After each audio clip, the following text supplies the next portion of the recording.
Our national nightmare is over. Spider-Man 3 is announced. Sony He and was Marvel. saved, baby. Spider-Man was saved. They came to an agreement. And in 2021, July, Spider-Man 3 will be dropping. How are you feeling about this news? I think most people that reacted to it, us included, certainly did not close the door on this kind of comeback happening. But I think I was a little surprised about how soon it was. We talked about the merits behind Sony's decision to hold firm before. Check that video out on YouTube. But,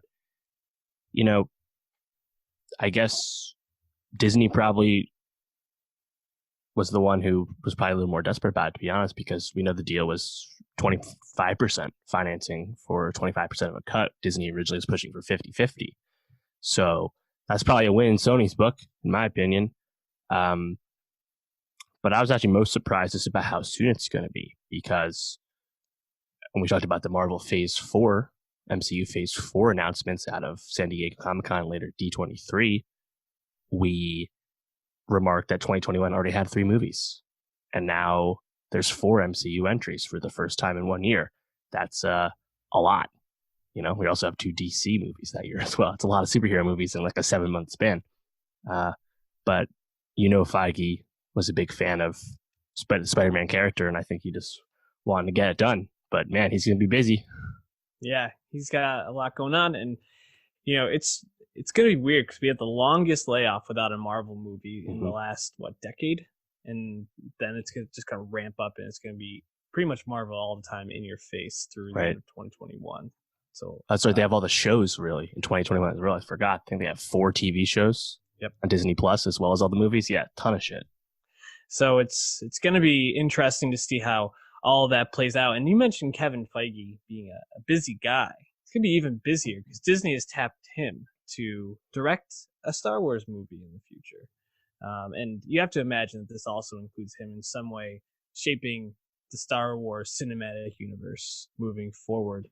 How do you feel about this news? I'm intrigued, but I'm not sure exactly how I feel about it. Let's talk it out.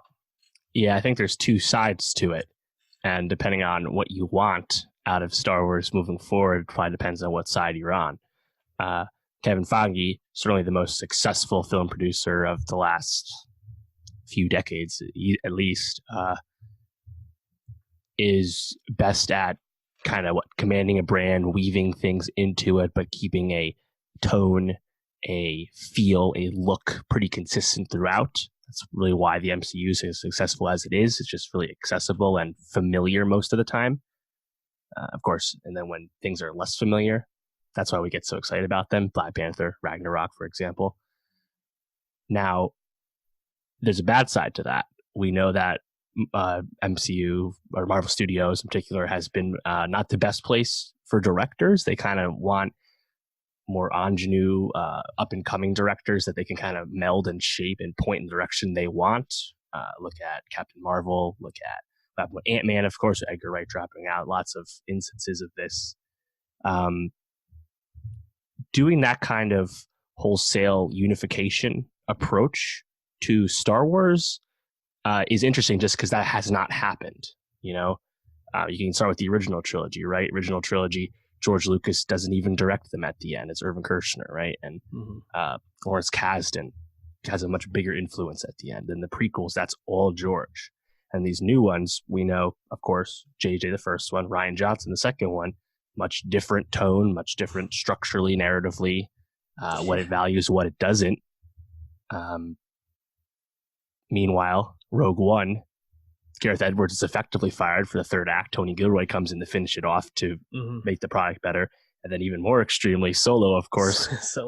Lord Miller literally fired for vanilla as it comes director Ron Howard to get it over the finish line, right?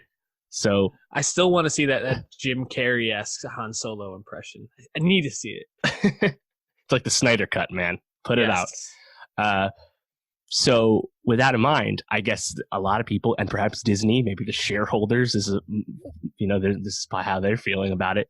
Let's just get Star Wars back to a less fallible position because we won't be as saturated with Star Wars moving forward, and that probably was ultimately a mistake. The 6 movies in 6 years plan that we got, but also Feige, he hasn't really missed with anything on a grand scale. Obviously, he's had better movies than others, but I guess his pitch just won him over. I mean, I'm honestly just curious about what this means for the future for the other people we know are involved, Benioff and Weiss and Rian Johnson. But I mean, what was your take on it?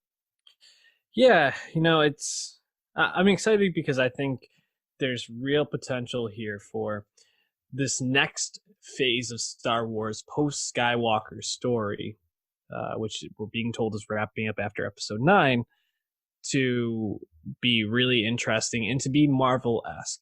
Where I'm a bit concerned is I have a lot of faith in Kevin Feige to make something good, but where is this going to become too Marvel-esque? Like, I think there's a difference in a way between Star Wars and Marvel, in terms of Star Wars has followed around a set group of characters for a long period of time, and they started to branch out with things like Rogue One. Even some of the cartoons have characters that obviously were not in the original storyline or were added. So there's some interesting nuggets there, but is Kevin Feige going to be that creator where he's like coming up with new characters, or is he going to be taking old characters and building out storylines that people want to see? Pretty interesting to think about. There's always been the talk about the old Jedi Sith wars and going back to things like that, which Old Republic.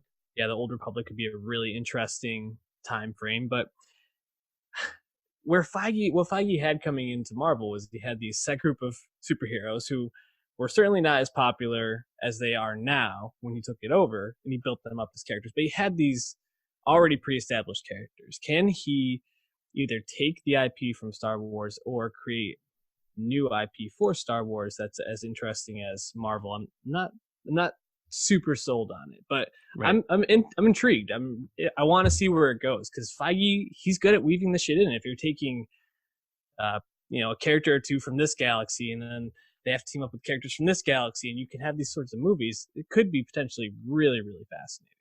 Right.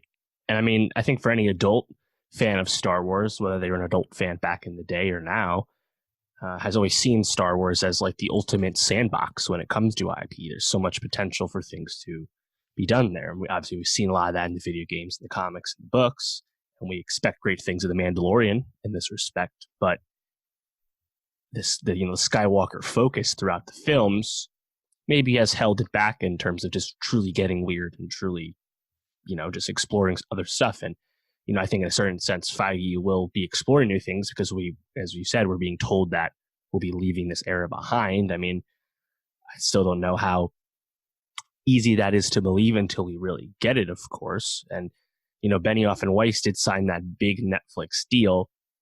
And they also are creators that have really only worked on one thing at a time. They're not exactly a Shonda Rhimes or Ryan Murphy, who also are with Netflix, who have lots of projects in the tank at once. So I'm just curious, when the reporting of that Netflix deal came out, we knew that they were still committed to at least one Star Wars movie, but perhaps they won't actually do that whole trilogy. Also, this has sounded like Feige's thing was an original pitch. So would Benioff and Weiss drop out? We know Rian Johnson's trilogy, the last we've heard, is still very conceptual, doesn't appear close or anything. So everything's still very much in flux. So I think the influence for Feige really might be up to how much he wants to do, because as we just said before, he has a lot of MCU stuff in the pipe. Maybe he'll take a step back from Marvel in terms of being more of in a leadership role, maybe produce less. I'm not sure, but there's only so much time for him, and he really has his feet in a lot of pots. So I don't know. Yeah, I think with Marvel moving into its next stage, there probably will be some sort of like passing the torch in a sense, that he'll be doing a little bit less production, maybe just some more executive type stuff, and passing the more hands-on to another creator. But it seems like Disney really wants to make sure that the next steps for Star Wars are being handled effectively, which makes sense because it's the most valuable IP in the world. So need to make sure that your golden goose is taken care of.